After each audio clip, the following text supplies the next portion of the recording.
everybody. Welcome to another episode of the Crime and Coffee Couple. My name's Allison. And my name's Mike. Hi, Mike. Hey, we are a weekly true crime podcast every Sunday for the past, 80 weeks? 84 weeks, I think? Something 83. like that, yeah. Might be episode 83 over here. So, yeah, happy to bring you, well, not happy, but definitely happy to spread the stories of these people to remember them appropriately.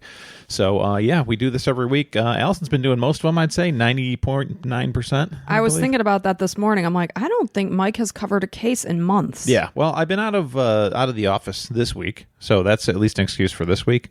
Went to Chicago for an entire week for work. Yeah. Yeah, and that's why I didn't put up the latest YouTube video, but we got two of them coming. I'll make sure they're both out today. Yeah, that's my direct promise. I'll stay on them for that. Yeah, you will. And that way you can see what Allison's wearing right now. It's super adorable, in my opinion. So if you don't like it, then, go pound sand. But are these in now for ladies, like jumpsuits? I don't know what's in and what's out, Mike. I'm not in with the times.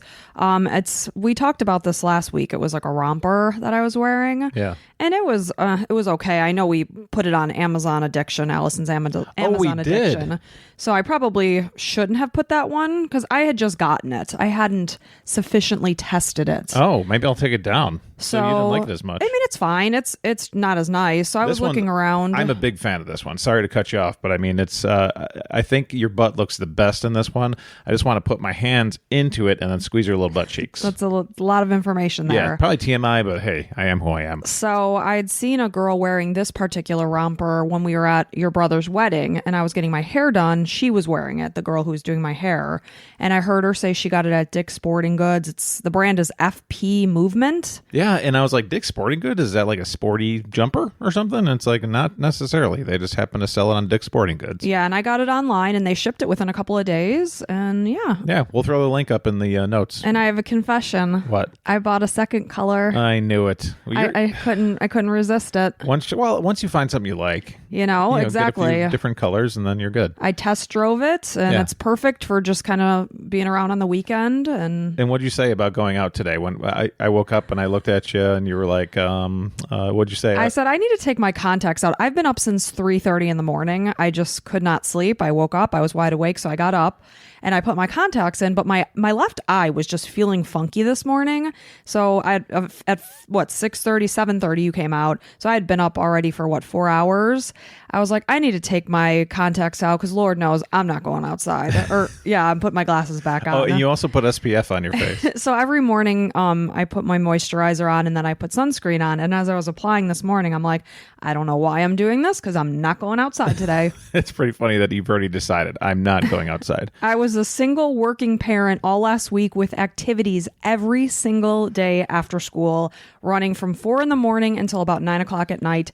Every single day. Yeah, single moms and dads out there, I don't know how you do it. I don't know how you do it. Yeah, praise to you. I get into a good routine. Like, I keep the house in order. I keep laundry flowing, dinner's going, but it's not easy. Like anything else, you would get into a routine. Yeah. You would figure it out, but it's like, because you have no option. You have to. So. And I probably make it look kind of easy, but by Friday, I was sheer exhaustion. Yeah. So I'm wearing my romper, I'm wearing glasses, and I'm staying in all day. And you know what? I don't feel bad about it at all. I think if we were not recording on the podcast, you would say, I don't give a flying F. I think you would say that. I probably would say that. Yeah. Not in front of my children, but just in front of you. Of course. And I was lucky enough to be in Chicago all week, wining and dining with my coworkers on some rooftop in Chicago. Yeah, Mike's at friggin' rooftop bars in downtown Chicago, and I'm at a Little League field. No, it was to be fair, it was our corporate headquarters. So it wasn't a rooftop bar, but I was also at a rooftop bar. So I guess technically you're right.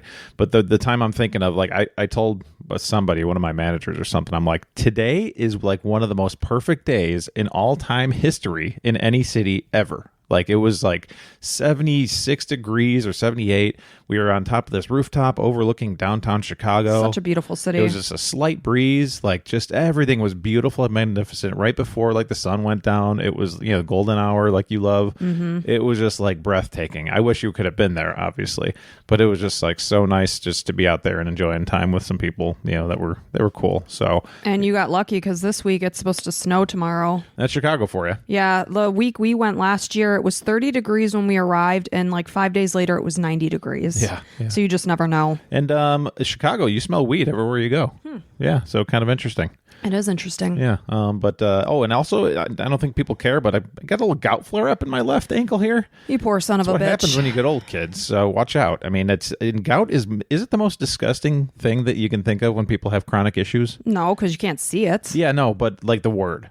No, I would think something like a weeping wound would be worse. A weeping wound? A weeping like wound. It cries? It actually like oozes. Ugh. I don't know how wound care nurses... because I, as a dietitian, have to cover any kind of problematic wounds in the hospital because nutrition is a factor in healing. So I don't dress the wounds or do anything. The nurse is doing that. How they do that job, I don't know. They must have a stomach of steel. God bless them. I don't want to bless them. Let's not talk about wounds. Let's talk more about gout. So no, gout does not freak me out at all. Okay. When you work in a hospital, the word gout doesn't trouble you. I know, the reason it makes me laugh is because of Adam Sandler. He had that Lunch Ladyland song, and it's like, she's got a bad case of the gout. And it was like, so yeah, it just hurts. It's like little crystals building up in my ankles, and I only get it when I'm traveling. Yeah, it's really weird. I don't know what the deal is there. Yeah, but. so you just can't stand to be away from me. And you also had a birthday this week, too. Oh, yes, I did. You're officially 44 years old. 44 years young. And you're officially older than me for the next month. Yeah. Yeah, so, I believe we should be making out a little bit for my birthday. No, you weren't here on your birthday, so that ship has sailed, that door has closed, bye-bye. Good thing you love me still, and you're going to, hopefully bye-bye. Talk with me and see how that goes. I'm not going to talk with you. I'm going to make you your damn birthday burger, because you wanted a birthday burger. I'm making you a damn wedge salad. Yes, and that's going to be delicious. And a cake. Speaking of birthday gifts, if you would be so inclined, listener, I'm talking to you directly, who has us in your ear right now, we have many ways to support us for free. One being leaving a review on your podcast listening platform of choice.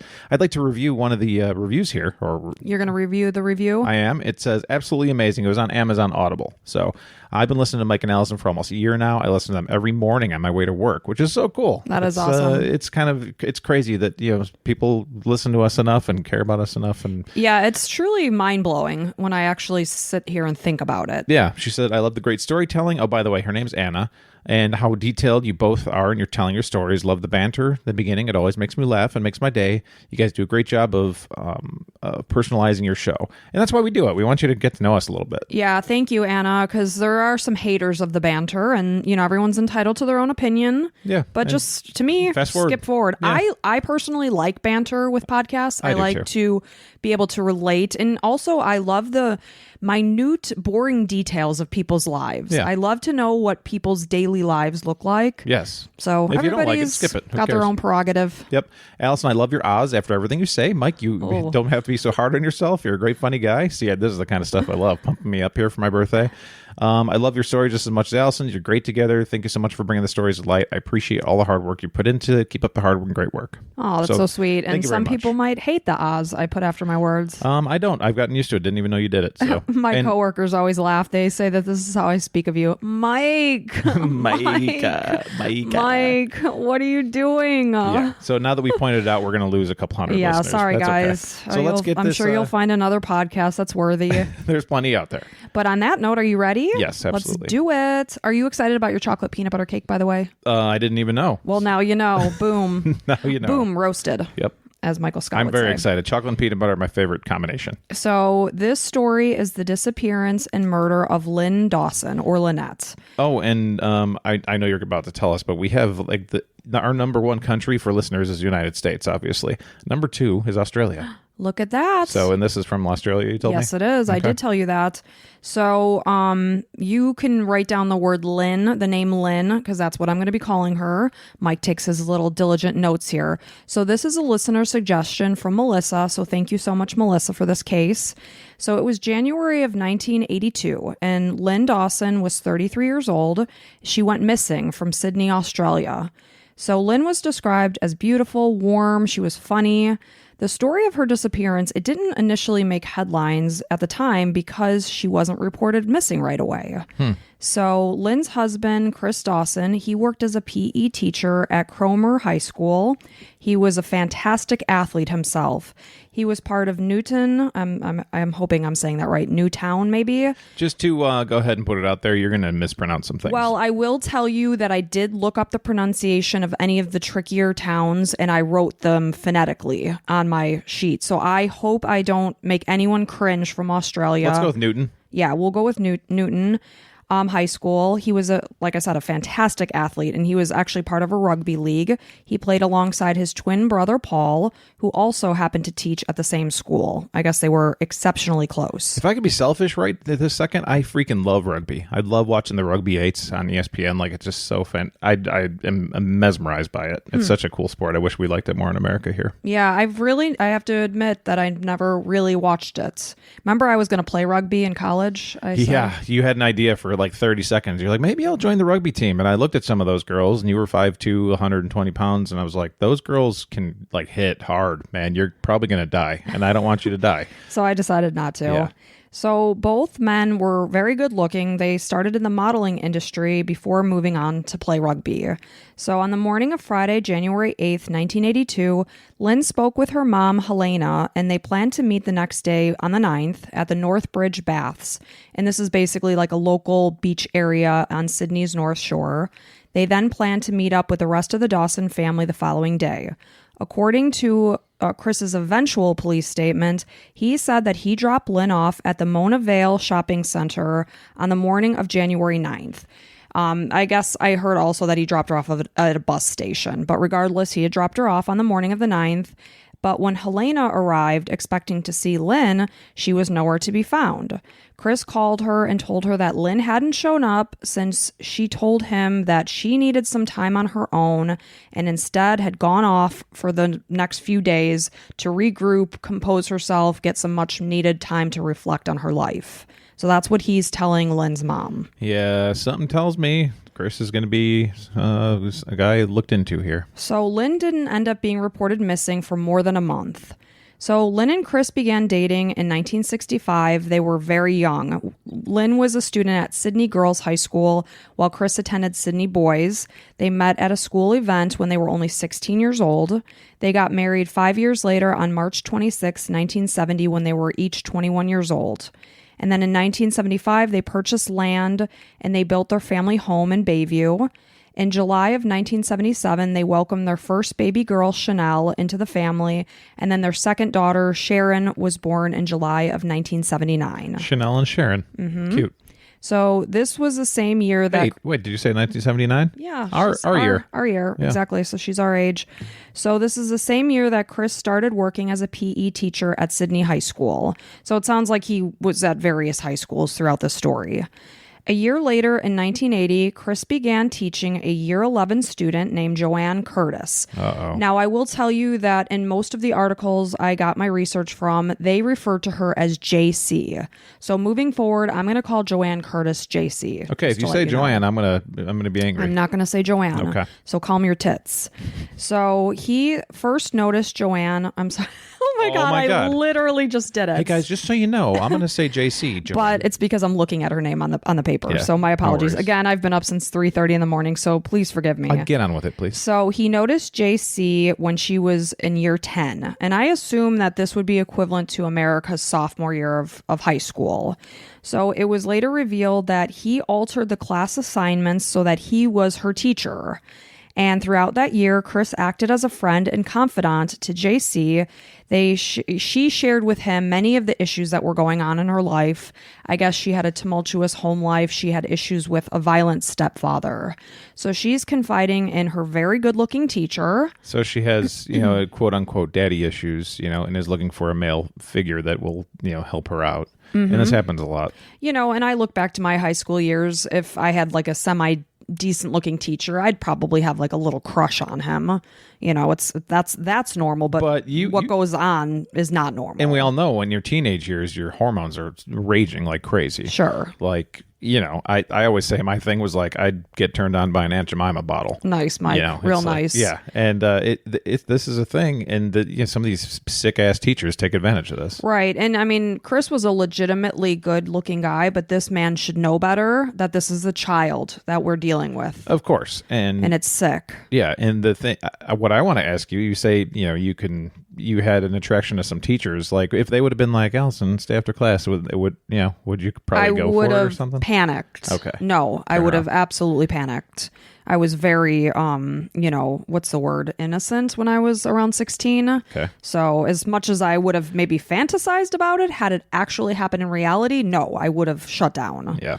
So, Chris is posing as a friend to her. She's looking at him as somebody that she can rely on and confide in, and he's taking advantage of this. So I had to keep reminding myself of the fact that JC is a child and trying not to get pissed off at her while I was doing my research. Well, she's a child, but she has these urges too. So yeah, I mean, it's tough. So, she's sharing with him the issues she's having, and eventually he's inviting her into the home to become their family's babysitter. So, she's getting closer to the family. So he was 32 years old at this time, and she is 16. So in 1981, Lyn started working part-time as a nurse for a child care center in Warywood. It was there that she confided in a coworker, Anna Grantham, that Chris was becoming physical with her. At one point, he pulled her hair and shoved her into the mud near their pool. Meanwhile, in October, JC actually moved into the Dawsons' home because her family life had become more and more toxic.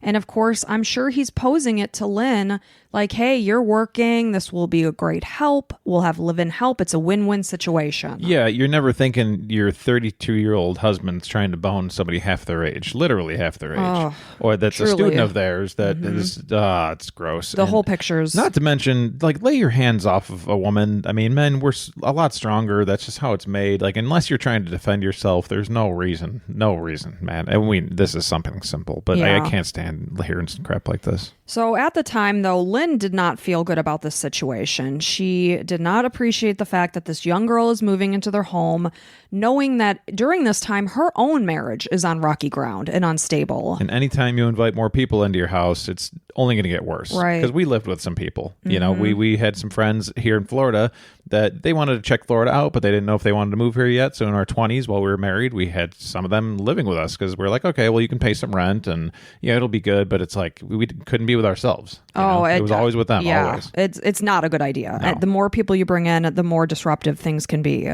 So the couple, is on rocky ground, and this is only worsening this situation. But I will tell you that JC later did say that Lyn always did treat her well and made her feel welcome, because I think Lyn was just a good person. Well, she saw what JC needed, like a home. Right. And she's literally, like you just said, twice this child's age and could be like a mother figure to her. Absolutely. Meanwhile, her predator of a husband is actually taking advantage of this situation.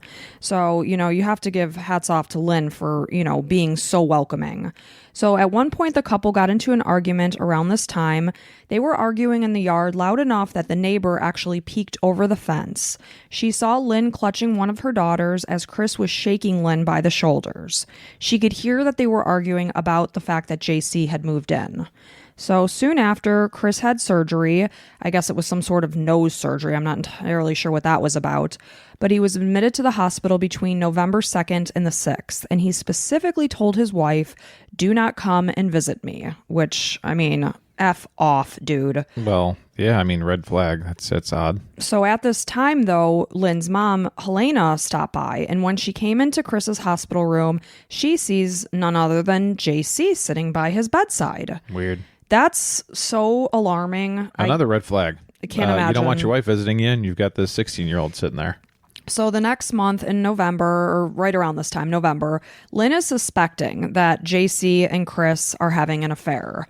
I don't think she had any concrete proof. It's just a suspicion, and rightly so. Well, you probably see them talking to each other and probably some like touching, innocent touching, like, oh, you or whatever. And you see that your husband is way more happy around this other person, probably. You know how it gets, like, you get jealous sometimes. Like in the past, we've been to parties and it's like, oh, you give them more attention. It's like, yeah, I do. Okay, I'm going to stop doing that. Well, it's kind of like you're putting your best face forward to people that don't mean as much to you as your own spouse does. Right. And I know that's natural because we're the most comfortable around our spouses and in our home. Whereas when we go to the parties, we're trying to like be charming and all this. But it's important to look at that and be like, why am I being charming to this person I see once every 5 years, but not to my own husband or wife? You go back to like, I think of myself, like I'm funny and jovial and stuff, and I come back and I don't give that to my wife. Yeah. That's not fair. And that's natural, but it's important to recognize it. So, the suspicion here is that the two of them are sneaking off to have sex while Lyn is occupied. Maybe she's out of the house. Maybe she's sleeping. Maybe she's in the shower. Maybe she's doing anything. Exactly. And they're just having sex. Yes. So, at this point in time, it's getting to the point that she's so uncomfortable that Lyn confronts JC and tells her, you need to move out. So JC moves a few doors down into the home of Chris's twin brother, Paul, and his wife, Marilyn's home, which they share with their 3 daughters. Okay, so Chris moved out. Does JC move out too? No, JC. So she JC confronted JC, and JC moved out to Paul's house. Okay. Who he lives with his wife, Marilyn, and their 3 kids. And this is only down the street. A couple doors down. Yes. Yeah. So they, like I said, they were very, very close. So in December, Chris goes ahead and puts $500 deposit down on an apartment that he planned to share with JC. He picked JC up. They drove to a pub, and Chris called his brother Peter. This is another brother. And he's a lawyer, and Chris is discussing that he intends to file for divorce from Lyn and move in with JC. And Peter is telling Chris, you will be financially liable for the situation. As a lawyer, I'm telling you this. Of course. So a week before Christmas now in 1981, Lyn's friend Rosalind noticed that the last time she had seen Lyn, her friend seemed unhappy. She also noticed that she had bruising on her arm and thigh. On December 23rd, Lyn finished her shift at work, and she waited for Chris to pick her up. He didn't show up. She ended up taking a taxi home, and when she got in, she found that there was a note from Chris saying that he had left. He wrote asking her not to paint too black a picture of him to their children, which is kind of an odd thing to say because their children were young. They were only 2 and 4. It's like, are you never planning on seeing them again? Exactly my thoughts. Like, are we talking when they're 16? I'm going to be painting this picture because clearly a 2 and a 4-year-old aren't going to understand the situation. Yeah, I mean, we're still going to be communicating here. You still should hope. I mean, you can paint your own picture, buddy. But at this point in time, Lyn has no idea. She has no idea what to expect. So she told her sister that Chris had taken his clothes. He had also taken his pillow. She was very upset. She wasn't sure if he'd be coming back. She had no idea. So she told her daughters that their daddy had gone away on vacation. She gave them each a kiss, telling them it was from their daddy. So for Christmas, Lyn's siblings invited her to their house, but she told them she wanted to stay home and see if Chris is going to come back, thinking, Christmas is a family time. Maybe he's going to see the light and come to some senses and say, hey, I want to be with my girls. Like more common, normal people. Right. But, that didn't happen. So little did Lyn know that Chris and JC had packed up. They had set out to drive over 1,000 miles from Sydney to Queensland. And after arriving, and this is one of the towns I had to... I'm going to say Queensland on that one. Queensland? Yep. I'm such a jackass. No, it's okay. And if I could really quick. So Chris has 2 of these like worst things a man can have. One, he's a pedophile, as far as I'm concerned, a pedo. Well, it's not necessarily as far as you're concerned. That's factual. Yep. And 2, a guy that doesn't want to be in the lives of his children. I cannot, for the life of me, stand it. Now, there's like situations where maybe you didn't know you got somebody pregnant and whatever, but like these were his kids with his wife, and you don't plan on being part of their lives. Like, I cannot fathom that, and I can't respect any man who chooses to not be in his lives of his children that he brought to this world. Mm-hmm. These kids didn't have a choice of coming into the world. Right. You made it happen, and you don't want to have any, like, kids need a relationship with a father. Their father, a father figure, as you can see by JC, who you're taking advantage of because you're a sick piece of shit. But that's two disgusting things. I'm sure there's a million of this guy. Right. And like I said, they're 2 and 4. Like, what a magical time of year to be with your kids. And he's choosing to drive off with a 16-year-old. Like, what? Magical part of their lives. You'll never see them as 2 and 4-year-olds again. Where are your priorities? Like, where is your brain? Obviously, it's in his penis, but it's just disgusting. So, he's driving over 1,000 miles, and this is the town that I was going to completely botch. So again, I hope I do it right. So they arrived in Murwillumbah. It was 500 miles up the coast from Sydney. They stopped because JC said she wasn't feeling well, and it was turning out that she was really not happy with the situation and this move. She's 16. She's probably panicking because reality is setting in. Well, he's treating her like an adult. Meanwhile, she's a kid. She has no idea what's going on. She's scared and whatever. Yeah, I get it. So they returned to Sydney. They arrived somewhere around Christmas morning. They spent the day with Paul and his wife, Marilyn. And of course, they're only just down the street from his own home. So they kept the news quiet from Lyn. Chris and JC ended up sleeping in the Forest High School gym that night where he was a teacher. I mean, bizarre. Ugh. And JC ended up going back to her mom's house. She stayed there until she had a violent altercation with her stepfather. At that point, Chris went and got JC and brought her to her sister's house in Neutral Bay. She stayed there for a week, and Chris visited her most days. Wow. So did Chris do anything to the stepfather? No, not that there was no report of that. Okay. So on New Year's Eve, Chris contacted Lyn. He told her that he was going to attend a party on a yacht in Pittwater. Lyn suggested, why don't we go as a family? And Chris refused. It was later revealed he never even ended up going to this party. Instead, he spent the night with JC in his car. Man, what a loser. Grown man. Again, guys, if you're a teenager and somebody super old is coming at you, they're a loser. Mm-hmm. So stay away from them. You're only going to have a bad life. Right. So on New Year's Day of 1982, Lyn and her 2 daughters made the trip to Clovelly, another one I had to look up. It's okay. So they stayed at this point with her parents for a couple of nights, and the next day, JC went on a camping trip with her family and friends to celebrate the end of year 12.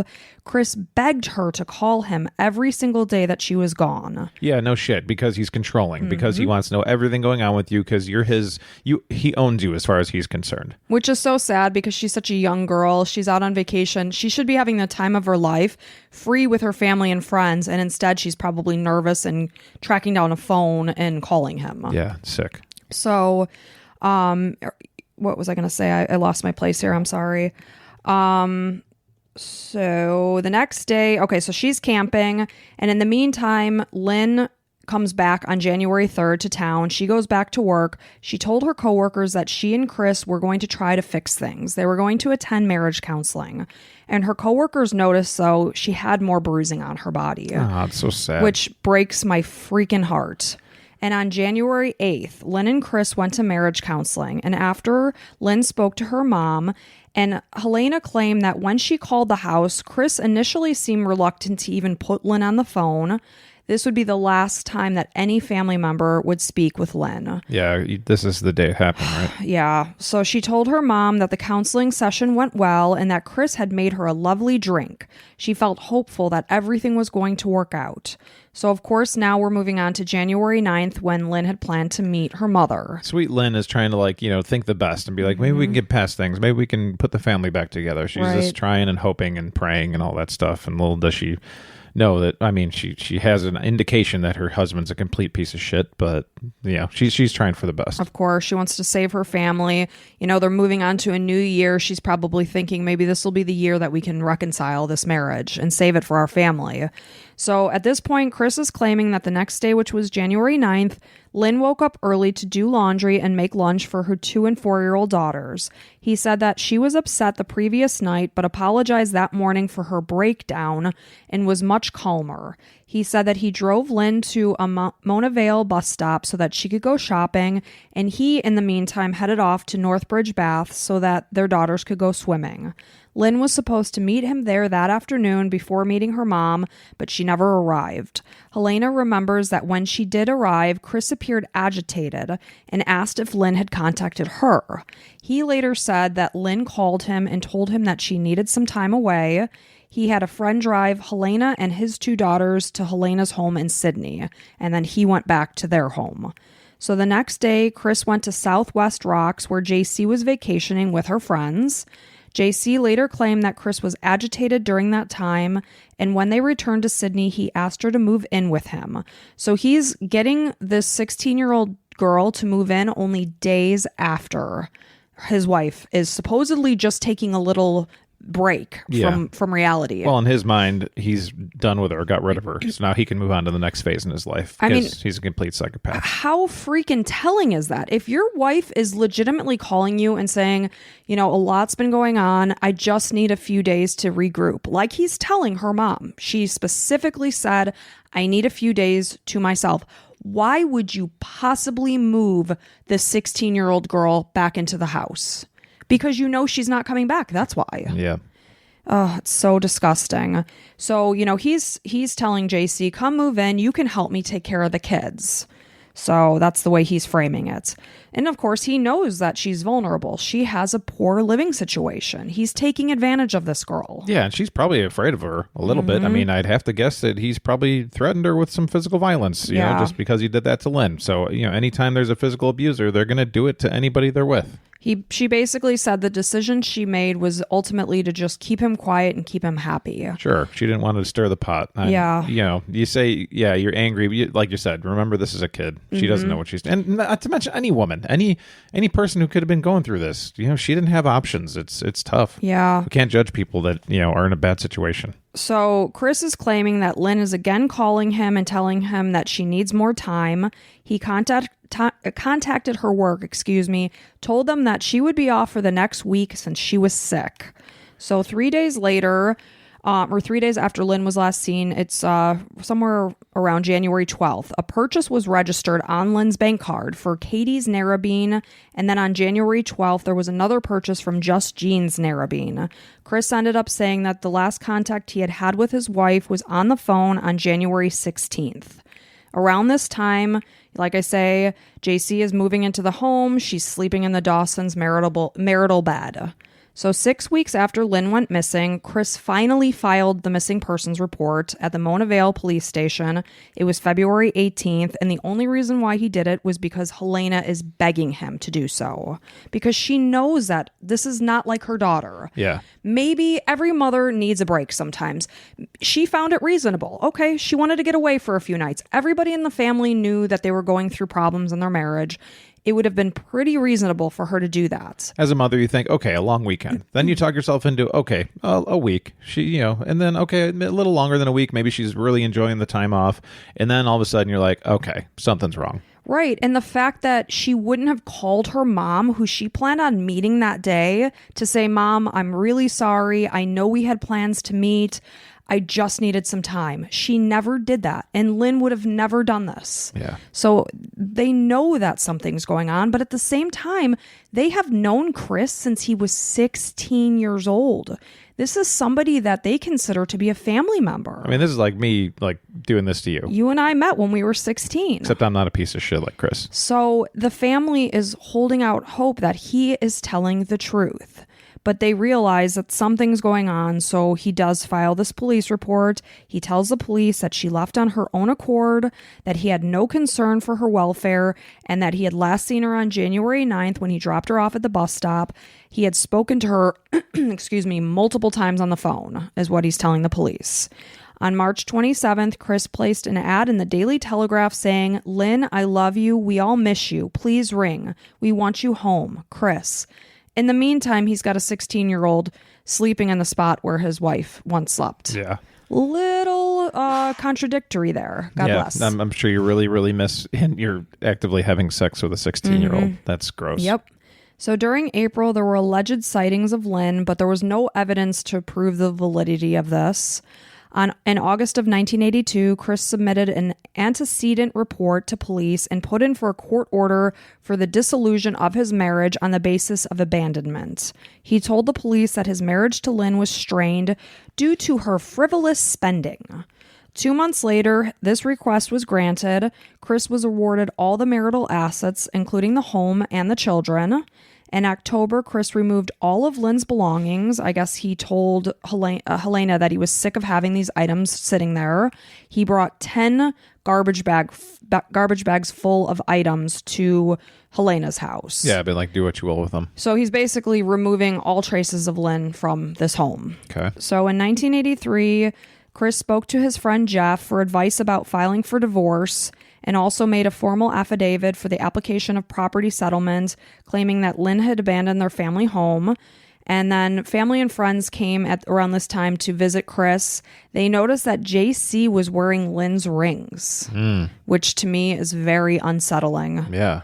Lyn's rings, like not wedding ring or anything like that. Well, I have reason to believe that yes, and I will tell you why in this next part here. Because that would be something Lyn would be wearing, right? When she was gone. I mean, granted, right at this moment, I am not wearing my wedding rings because I don't sleep in them. Son of a bitch. Yeah, and as far as I'm concerned, if I'm not wearing them, I'm single. Yeah, I guess so, guys. Yeah, send a message. Just kidding. So, I mean, I guess people do take their wedding rings off, so it's possible that Lyn wasn't wearing them when she was last seen. Sure. So that's what I would suspect. And this is a whole year afterwards, like 1983, and it happened in January of 82. Yes. So, wow. So 2 years after Lyn went missing, Chris and JC got married on January 15th, 1984 because now JC is old enough to be married, 18. She's actually 19. 19, okay. So they got married at their home, at the Chris and Lyn's home in Bayview.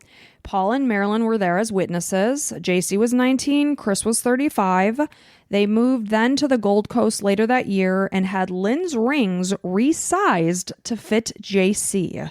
How freaking weird that you would take your wife's wedding rings and put them on somebody else's finger. And, okay, a little judgment here for JC. So why would you be okay with taking an estranged wife's rings and making them your own? I think because she was so just afraid of this guy. Okay, I don't blame her for that, but it's just like, man, women out there, stand up for yourselves. And I mean, but you're afraid of getting beaten by this piece of shit. So I understand where JC is coming from. Yeah, I had to keep telling myself that because when I first read that, I was like, what the hell? Like, you'd be like, hell no. Yeah, never. Go get a real ring. Never. Yeah. So throughout 1984, Chris had all of Lyn's assets transferred to his name. He sold their house because, of course, he's moving into a new house. In January of 1985, Chris and JC had a house built near Chris's brother, Paul, and his wife, Marilyn. So I'm assuming they must have relocated as well because they used to live down the street from their home. And by the way, Paul and Marilyn, Paul, the brother the of twin Chris. brother. So you don't think anything's wrong with your dumbass brother marrying somebody who's half their age? I mean, being with somebody and you're hosting this in your own house? Not a chance in hell. That is another thing I thought about while I was doing this research because you have a brother. And I can promise you, if your 32-year-old brother showed up with a 16-year-old at Christmas time, I'd be like, what the hell is wrong with you? I'm calling the police. Like, she can stay here, but you can't be here with her, and you're not coming over for conjugal visits. Not like, a chance. That's not happening. Just so you know. Like, this is sickening, and get the hell out of my house. Yeah, how in the hell do they not have a problem with this? So it was 1985 then that JC gave birth to their daughter, and they would only have one child together. Ah, poor JC. So Chris began working at Cromer Park High School and later transferred to Kumbaba, I hope I'm saying that right, where his brother worked. Around this time, Lyn's friend Sue Straith wrote to the NSW Ombudsman office and asked the watchdog to step in. She claimed that police had not taken enough action in investigating Lyn's disappearance. I don't think they'd taken any action. I mean, none. It sounds like nothing. None. Like she was just disappeared, and they're like, okay. And then they wipe their hands. Well, this case is clean here. And senior police claim that there was nothing to indicate that there was any suspicion of foul play. How about that this woman is disappeared and hasn't contacted anybody? A woman that would have never disappeared and left her family is now gone. And this guy's marrying this chick half his age, and that's not suspicious? That's not weird? Right. I mean, come on. This infuriated me. So between 1985 and 1990, JC claimed that her marriage began to deteriorate. It started basically after their daughter was born. Yeah, I'm going to guess that he's going to start, physically attacking you, and you're not the new toy that he has anymore. Now that you're married and have his kids, he's kind of looking for something else, for another 15-year-old. So she said that he used to sing these derogatory songs to Lyn that would basically demean her and make her just whittle down her self-worth. And then, lo and behold, as his marriage to JC is progressing, he's doing the exact same thing to her. He's just a general piece of crap.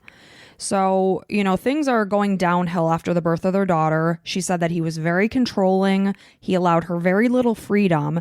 And, she's so naive and sheltered and really probably brainwashed by this guy that she didn't even realize that there was anything wrong until she had her daughter and started arranging play dates and such with the other mothers. And in conversation, she's starting to realize this isn't normal. The things that are happening in my life aren't typical. Good for her for recognizing that. I know, and it must have been kind of horrifying to realize. Well, once they share a story and that husband's different. That must be not the norm. It's like, oh no, that is the norm, to be treated like an actual human being and not a piece of meat. Huh? I'm not being treated that way. Oh, you're able to go to the park and go around and about, and your husband's okay with you being out from under his thumb. So what do you do when your husband needs you to call every 15 minutes? What are you talking about? Right. Yeah. It's very sad. So she said that when they first got married, life was difficult. She was 19 years old. She had to learn to be a mother, a wife, to care for a house, to cook. She said she felt like a slave in general, specifically a sex slave too. No doubt. And after their daughter was born, she began to actually fear for her life. And Chris became more and more violent. It's like once these kids are involved, he wants nothing to do with it. He wants to move on to the latest and the greatest. As total sociopath, right? I would think so. Narcissist, whatever the typical terms we're using with these dickheads. Because they always tend to be. So sometime around 1987, 1988, the new owners of Chris and Lyn's Bayview home said that Chris's friend and solicitor, Jeff Linder, they'd spoken with the solicitor. Just coincidentally, they're making a meeting, and while they're meeting, this person that had bought the Bayview home is telling Jeff that, hey, I bumped into Chris.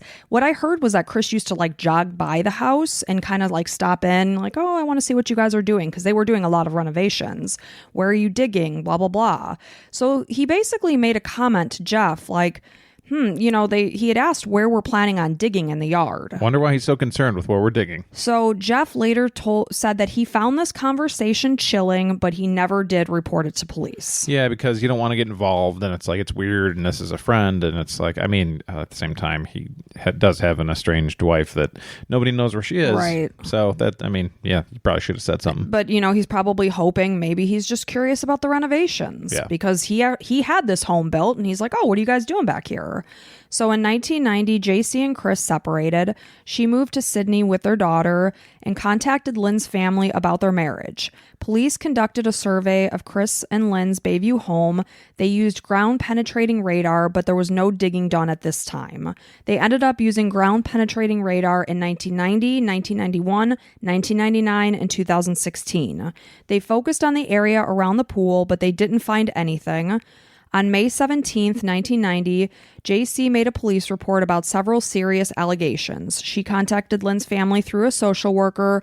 She described how she was groomed by Chris while she was attending high school and that they had sex together while Lyn was asleep upstairs. Wow. So what made her all of a sudden come out with this? Because I think she was finally broken free of this monster. Good. And was seeing the light of holy crap, this woman is gone. Not to mention, he's probably doing it to somebody else. So she's finally out from under his thumb.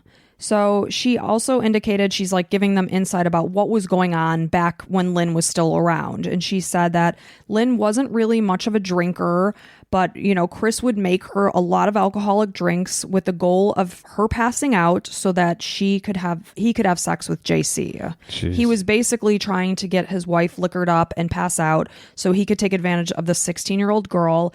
And Lyn's mom also kept diary entries. And the night that, she was saying she talked to her, she's like, Lyn sounded half sozzled, I think is the word she used, but she seemed happy. So, there's definite proof that he's trying to get her drunk. So it's just another level of control. She said that Chris, like I said, would chip away at Lyn's self-confidence, telling her he didn't care about her, that she was physically unattractive. She claimed that a month before Lyn disappeared, Chris talked about hiring a hitman to get rid of her. She said she was never comfortable with their relationship. She tried to leave on several occasions. It was very difficult since she was just a kid herself, and he had also groomed her and convinced her to trust him. It wasn't until January 15th of 1991 that Chris was interviewed by police at Binlay Station in Queensland after Lyn's file was reopened. Senior police officer Paul Hume was encouraged to look into the case by his wife's friend, who was also friends with Lyn. He contacted the ombudsman, who found that Lyn's case file is basically empty. There's no investigation, really, that's been done. How the hell did that happen? I don't know. I mean, did it come out that Chris knows anybody at the... Well, I will give a little insight to that. Okay. I think it reminds me a lot of our last case, like with what was his name, Robert Chambers. He's good looking, he's well known in the community. It's like, so he's good looking, so he must not be able to commit a crime. He must not be a murderer. Right. It's very strange that humans have that thought process. Yeah, we're imperfect. Like, good looking people can't do bad things. I don't see how the two are related, but hey. So in 1998, police officially reopened the investigation into Lyn's disappearance. Detective Sergeant Damian Loon was in charge of the case. The next year, in 99, Chris and Paul's phones were tapped. They never really said anything incriminating. Paul and Marilyn were questioned by police. Paul said that he and his family were away on vacation when Lyn went missing. He speculated that Lyn could have run off with a religious group. Like, what the hell?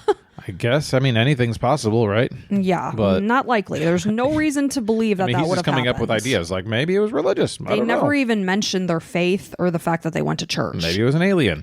So Paul told police that he wasn't even sure if Chris and JC were together at that time. And Marilyn's speaking up and saying, no, they were, because remember, they stayed with us at Christmas in 1981. Oh, boy. Like, you dumbass. Well, I mean, dumbass twins to dumbass twins, right? So Marilyn confessed that she never told Lyn about what was going on, the fact that JC was with them at Christmas time, but she felt that Lyn didn't fight for her marriage and gave Chris and JC ample opportunity to be together. Oh, so boy. Blaming Lyn and not the pedophile adulterous jackass. Yeah. That's rich. Victim shaming. Yeah, by the way, you're brainwashed by this asshole too. So don't fool yourself into thinking that you put the blame on Lyn and all of a sudden you're actually the one that's a dumbass that let this happen. And in your own house. I know she's married to Chris's twin. Maybe he's very similar, and I'll tell you something that leads me to believe that he is. So maybe Marilyn is a victim of abuse too. I don't know. Could be. I don't appreciate her saying these things about Lyn though.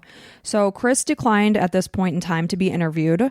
In January of 2000, police conducted a limited excavation in a small area around the pool. The pool was in place, of course, when they lived in this Bayview home. They did find a pink cardigan. They said they found a popper container with a 1981 expiration date. I looked it up. I wasn't entirely clear on what a popper container was. I'm not sure. Popper sounds like some kind of a popover, like a pastry or something. No, it wasn't. With an expiration. Yeah, so I don't know if it was like a pill bottle pills, or okay. something like that. Okay. So the item appeared to contain, when I say the item, I mean this pink cardigan. It contained slash marks, like stabbings. There was no signs of blood or anything like that. And it was also said to be Lyn's favorite cardigan. Why the hell is a pink cardigan buried around the pool? I mean, you can also say, oh, maybe it was outside after a rain or something. Yeah. And it somehow eventually got buried, and it has slash marks. I don't know. Right. So at this point in time, obviously other people own this home. They've done a lot of construction. They've even made an addition to the house. And you said there's been ground penetrating radar in several years. Multiple times. Nothing came up. No. Okay. But here's the problem. So the new owners added an addition to the house over what was previously described as soft, loose soil. And some family and friends are convinced that Lyn is buried here. But there's now a home over the spots. Yeah. So there's nothing happening there. You can't say exactly where it was because it's somewhere over that spot, under that spot. Right. You know, You're gonna have to dig obviously in the foundation or whatever. you'd be completely destroying this structure that is now on this property. So that hasn't happened. So family, like I said, believes that it's possible that Lyn could be buried under this new structure. Of course. So, and again, we know that Chris was coming by this house and asking the owners, where are you doing some digging? So it's very possible that she is. We don't know. So the next year, it's February of 2001, there was the first, it's called coronial inquest, which is a formal hearing about the death or suspected death of a person. So they're holding this, and it's speculated that Lyn was killed by someone she knew, and it was recommended that charges be filed, but these are denied. Then again, in 2003, in February, it's denied a second time. In August of 2003, the director of public prosecutions refused to prosecute on the basis of a lack of evidence. During the full hearing in February of 2003, over the course of 5 days, numerous witnesses are coming forward. They're alleging that Chris was a serial groomer of young girls, which he also shared with his brother Paul, including JC when JC was 16. Oh, no. Which tells me why Paul was willing to have JC come and stay at his house. Well, that's the thing. I mean, I imagine they're identical twins. I believe so, because they were both models, and they sure as hell looked alike in these ads that I saw. Yeah, and I mean, I had this conversation with somebody at my work trip recently. I was like, identical twins, I mean, they are the same person. They start as the same, and obviously they could be raised slightly differently, but if they grew up in the same house and went to the same schools, they're going to have a lot of the same interests and stuff. Mm-hmm. And they did. Yeah, they were both teachers. They both played rugby. They were both models. Yeah, so this is the thing. If one is a pedophile, the other one has a strong indication. Like maybe the one didn't act on it yet, but it probably has it in their brain that they're attracted to super young females or whatever it is. And yeah. That's so sickening. So both of these guys are full-fledged pieces of shit. Yeah. Mm-hmm. Great. So in 2013, police offered a $100,000 reward for any kind of information. They doubled it to $200,000 the following year in 2014. In 2015, a third police investigation was started with Detective Senior Constable Daniel Poole. He was in charge of the case. In this year, 2015, the entire block where the home sat was mapped out. They brought out cadaver dogs. They did another dig on the property in 2016. I actually saw videos of it where they had this machine that shook up the soil to look for any kind of bone fragments or anything. They didn't find anything, but of course, what's under this structure? Again, that wasn't there when Chris moved out of that house. Yeah. I think the only way is if they took it down to the foundation and dug under there. Yeah, I mean, that would take some cooperation of a bunch of people to buy the house from this couple or something, right. And be like, I wouldn't want to live there anymore. No, gosh, to think of what could potentially be under that part of the house would be very chilling. So the town or the city or the county would have to buy the house or some organization, and then you can do whatever you want with it. Or could it be that police had a strong enough suspicion that they could mandate that even if you own this house, you got to take the structure down? Yeah, but how can you have it? I mean, all they have is that there was some loose soil. Yeah, I mean, it's only speculation. There's no evidence. Right. So as long as Chris and his piece of shit brother Paul, mm-hmm. as long as they're not talking, they have nothing unless these assholes talk to somebody else. Right. Which they probably did. I mean, you got to think that somebody with such ego like these guys would probably talk to somebody at some point. So I don't know. Nobody has come forward. So the house has had several owners since Lyn's disappearance. At one point, it was sold for as much as $2.4 million. Oh, no. So yeah, it's a lot. It's a lot of money. So in May of 2018, there was a podcast that was made. It was called The Teacher's Pet, and it was formed by journalist Hedley Thomas. He's an Australian journalist. It was started about Lyn's case. It ran 16 episodes, and it concluded with Chris's arrest in 2018. Really? Yes. So I will tell you all about that. So It got more than 60 million downloads. Wow. So this podcast was absolutely pivotal in what I'm going to conclude with saying about this case. So it highlighted the police's missteps. It portrayed Chris as a man who got away with murder. The podcast made Lyn a household name. It brought forward new evidence. It put her case back in the spotlight.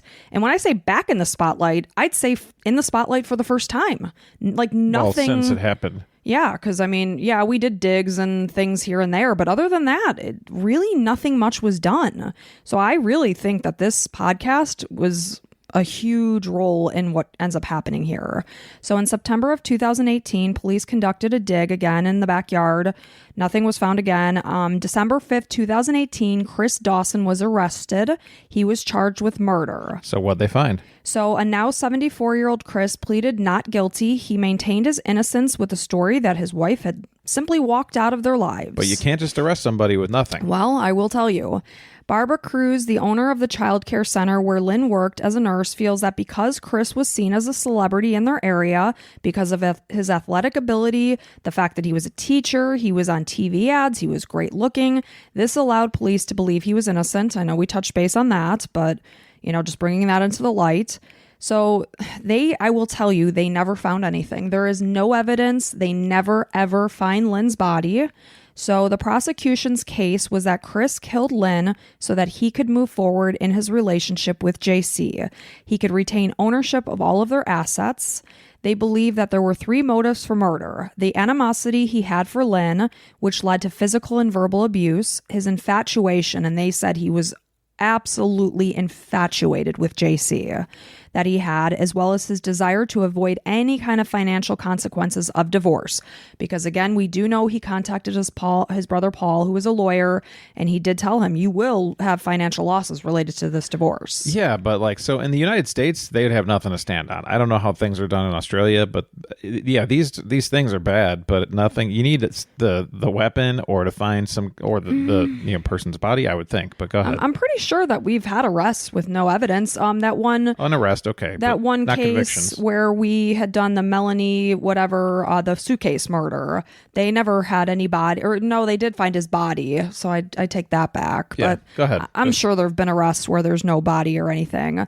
So 2 instances were brought up during the trial. A babysitter once saw, this is kind of silly, Chris flick Lyn with a dish towel. The neighbor then, of course, looked over the fence, saw Chris arguing in the backyard. Neither of these were considered because spouses argue. You can't say, oh, they were having a heated argument, he must have killed her. People argue all the time, and they don't kill their spouses. Right. So witnesses came forward saying that he had spoken to Chris on a flight and asked him if he knew anyone that could help him get rid of his wife. Then there was another that said they saw Lyn in a pub in 1982 and that she gave them the impression that she left home with nothing. So police would think that her husband murdered her. Well, I mean, that phone call is pretty significant to get rid of my wife. Yeah. That's the biggest thing. It was somebody that talked to him on a plane. Okay. Okay, well, that's the biggest thing as far as I'm concerned. Well, also, JC said that he talked about hiring a hitman a month before Lyn went missing. Okay, those are both very, very strong things. And then another person said they saw Lyn working as a nurse, though the judge, did not believe that any of these sightings have actually happened. The fact that Lyn had been making upcoming plans, including a surprise party for her mom's 66th birthday. She was arranging an artist to draw portraits of her daughters. The fact that she adored her girls. She was a mentally stable person. She had not taken a single personal belonging with her. And she was remaining hopeful at that time, based on multiple people saying that her marriage was going to be saved, all point to the fact that Lyn would have never, ever picked up her life and just left. So we've got strong indications Lyn probably didn't just pick up and go.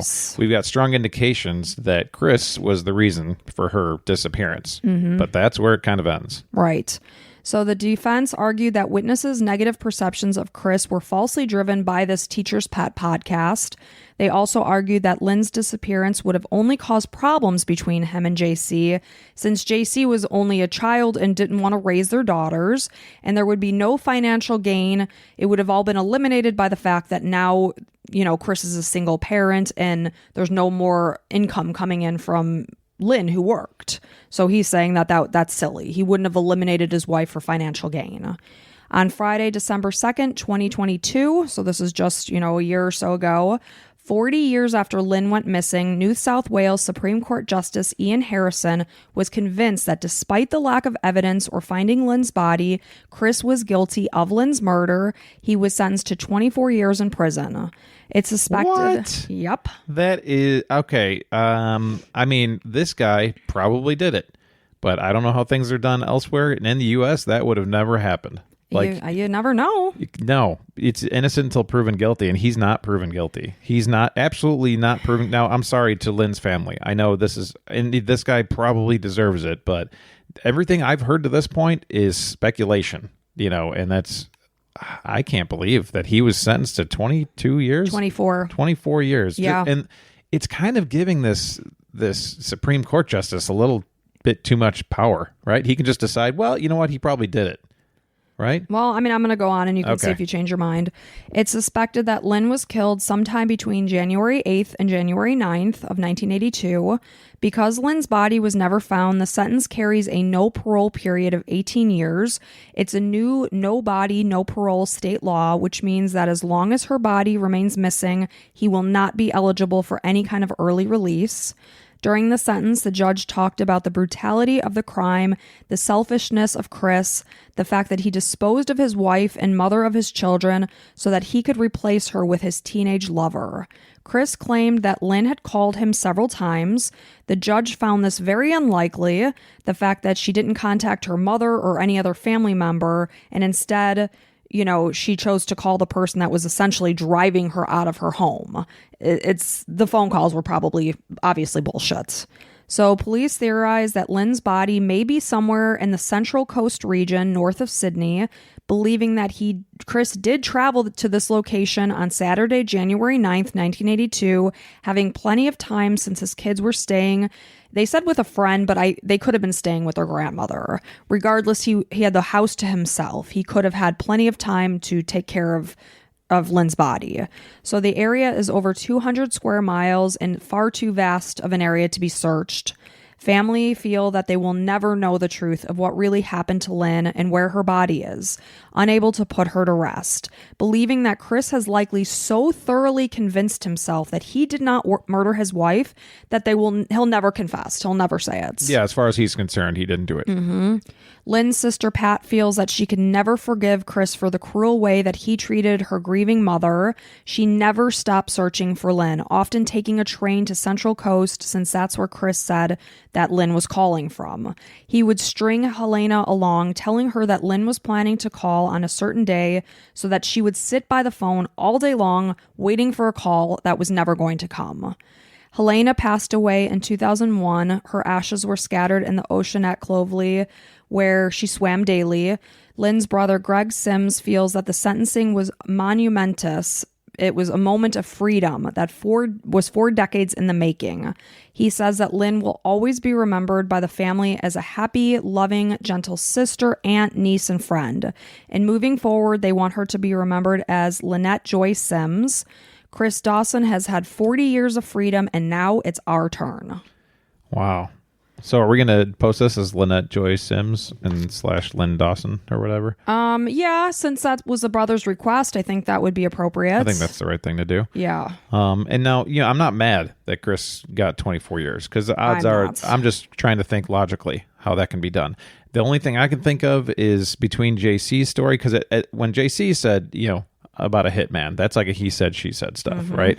Then you have somebody else on the plane that said they talked to Chris. Then it's like, okay, we have 2 people corroborating that he was thinking about getting rid of his wife. Right. So that gives you pretty strong evidence, but I still maintain that in the United States, I don't think he would see much of anything. I don't know. I mean, I'm certainly not a lawyer, so I don't know how many cases like this would be charged as guilty. Yeah, I'm not either, obviously, but pretty much like, since we've done a lot of true crime You're like podcasts, a lawyer. I'm pretty sure I could pass the bar, but, right. Yeah, I'm just kidding. So, that's, I'm glad Chris is probably going to die in jail. Oh, likely. He's 74 years old. Yeah. 24 years. Once he gets out. And, his brother, Paul, hopefully suffers something similarly without actually him killing somebody. So, you're both pieces of shit and you should both be in jail. Yeah, so. I am very relieved. And, the family was just like holding their breath throughout the whole trial, not knowing which way it was going to go.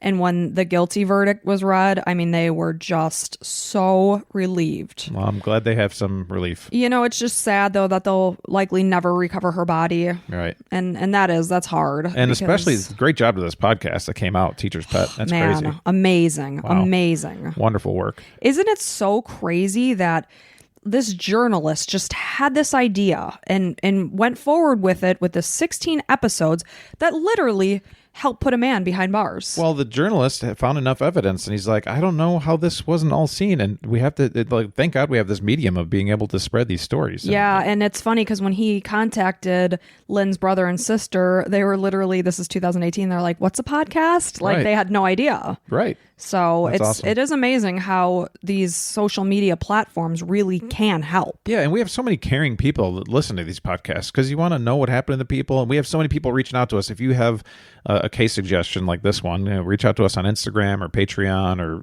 anywhere that we're out there. Yeah, and you can tell us, and we'll gladly spread stories here. Absolutely, because it's just so crazy that something that happened in early January of 1982, finally, just last year, just in December of 2022. After all that time, you would totally think this guy's going to just die a free man. Yep. And nope. And we do have more episodes available if you want to hear more. Over 20, I believe now. I think it's like 21-ish. Yeah, come be a patron. It's in the show notes. And we want to say thank you to our newest patrons, Silly Lil Bit and Sharon. I'm not going to say her last name. I almost did. Yeah. But Silly Little Bit likes horses, so she's got. They have a cute little horse picture on their thing. So, nice. Yeah. Well, thank you guys so much. We'll welcome you over on Patreon with open arms. Yep, and you'll be getting bonus episodes up the yin yang. Up the yin and the yang. Yeah. So thank you for telling the story of Lynette. Yeah. We appreciate it, and rest in peace. But thank you for listening, and until next Sunday. Bye.